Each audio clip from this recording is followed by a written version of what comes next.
Oke.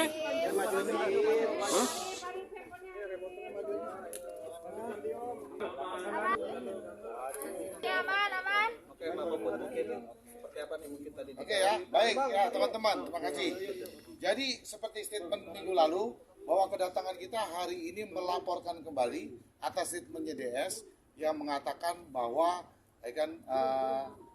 Aisyah bukan anak daripada biologisnya. Jadi seolah-olah bahwa klien kami melakukan perbuatan yang tercela di luar daripada DS. Sehingga hari ini kita datang melaporkan dengan pasal yang berbeda. Artinya pasal fitnah dan pencemaran nama baik. Kalau kemarin kita laporkan tentang undang-undang pelindungan anak. Jadi korbannya anak. Kalau sekarang korbannya adalah ibu. Mungkin ini laporan polisi lanjut ya. Ya mungkin disebutin laporannya. Ya, sebutin pasalnya. Pasalnya Itu pasal 310 ayat 1 dan atau pasal 311 Itu aja balik ini. Kitab Undang-Undang Hukum Pidana. Karena kali ini pelaporannya itu adalah dengan Ibu Puput sebagai korban. Kalau kemarin itu yang kita laporkan adalah terkait dengan perlindungan anak, yang menjadi korban adalah Aisyah. Tapi hari ini yang menjadi korban kita laporkan itu adalah Ibu Puput sebagai korban. Maka pasalnya adalah pasal pencemaran nama baik dan atau fitnah. ancaman hukumannya? Ya, ancaman hukumannya kalau pencemaran nama baik 1,4 tahun, kemudian pasal fitnah itu 4 tahun, hampir sama dengan undang-undang ITE. Mungkin ada barang bukti apa yang dilampirkan ketika dilaporkan? Alasan kenapa melaporkan dengan pasal itu? Terkait kenapa dilaporkan dengan pasal tersebut, karena kami sempat diskusi terkait ITE-nya, karena asumsi daripada SPKT tadi yang kena nanti yang mengupload kan media, artinya kan susah untuk dilaporkan media karena media juga punya hak imunitas di situ. Akan tetapi pasalnya menjelaskan seperti itu. Penjelasan tersebut menurut saya keliru, karena seharusnya yang menyebarkan pertama kali adalah seorang DS dengan keinsapannya tahu bahwa itu akan disebarkan oleh media. Seharusnya undang-undang ITE-nya pun terpenuhi, ancaman hukumannya juga 4 tahun. Tapi pasal fitnah dan pencemaran nama baik, pasalnya tuh ancaman hukumannya hampir sama. Nah tentunya pasal perlindungan anaknya kemarin juga ancaman hukumannya 5 tahun. Nanti pihak kepolisian lah yang akan menilai proses hukumnya akan seperti apa nanti. Pembahasan fitnahnya seperti apa yang disangkakan? Salah satunya yang disampaikan tadi berhubungan dengan menyatakan bahwa Ais bukan anak kandung atau bukan anak biologis. Ini kan suatu pernyataan fitnah yang disampaikan, dan nantinya pihak dari kepolisian yang akan menilai pasal tersebut antara pencemaran nama baik dan fitnahnya, termasuk tuduhan terakhirnya. Saya nggak enak menyebutkan karena menurut saya seorang pribadi udah agak keji disampaikan di media secara umum.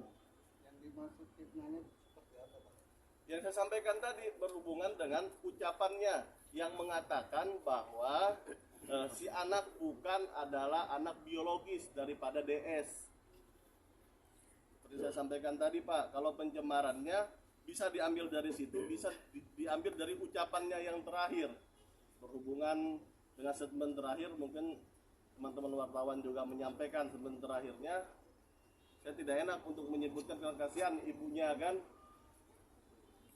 Baik, Bu Puput, sebagai pelapor di sini, ada ucapan yang mungkin sampai akhirnya di titik ini Mama Puput melaporkan ke SPKI seperti apa? Ya, intinya terkait dari pernyataan dia kemarin itu, dan sudah saya serahkan semua ke kuasa hukum saya. Ini bagaimana jalannya, prosesnya seperti apa, ini kena pasalnya di mana. Dasarnya itu tadi yang kemarin video beredar. Video beredar itu ucapan dari Pak DS sendiri mengatakan bahwa Aisyah bukan anak dari beliau, dan kabarnya Puput dituduhkan dikabarkan pada saat kita sudah hamil duluan.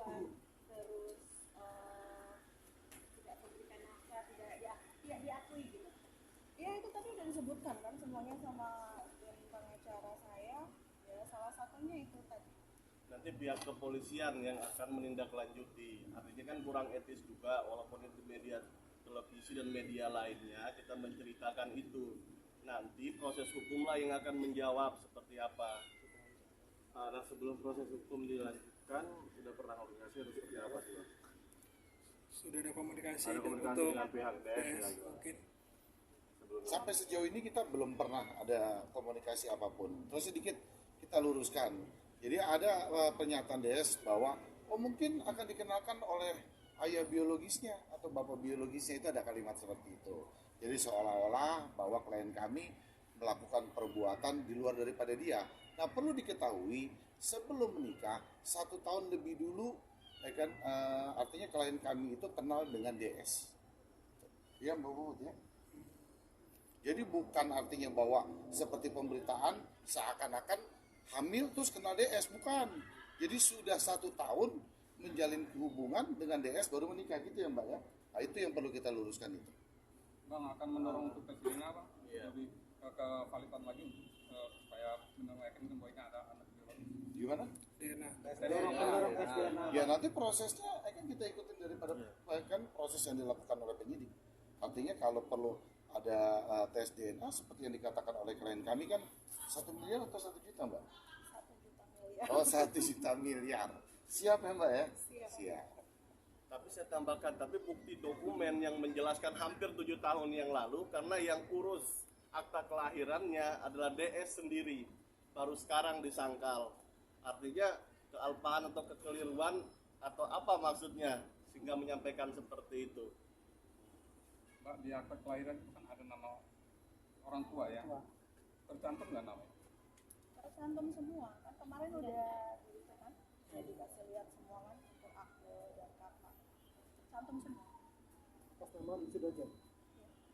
Kalau Puput sampai ini kemarin putusan perceraian itu, DS pun sampai saat ini tidak memberikan nafkah kepada anak. Cuma sekali ngasih susu, itu pun hanya 2 kotak. Dan itu tahun lalu 1 kotak. 2 tahun yang lalu ngasih susu 1 kotak. Udah nggak ada, Tidak ada sama sekali memberikan nafkah sampai detik hari ini. nggak ada. Komunikasi dengan Mama Puput kan biasa lo bilang katanya di blok.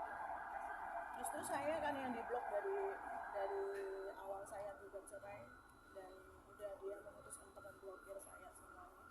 Untuk Jadi Aisyah sendiri kan bukan saya. sempat punya nomor sendiri untuk bisa hubungin Dedi ya.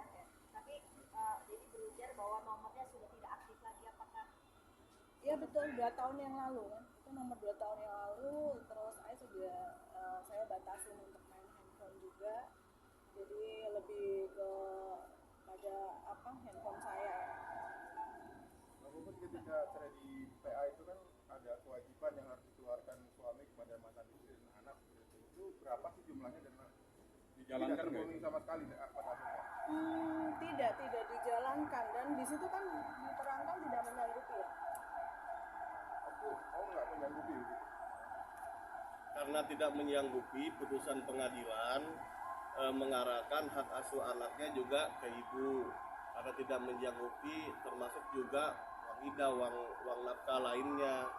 Jadi karena Dodi Sudrajat waktu itu dalam putusannya tidak mempunyai pekerjaan tetap, sedangkan ibunya ada.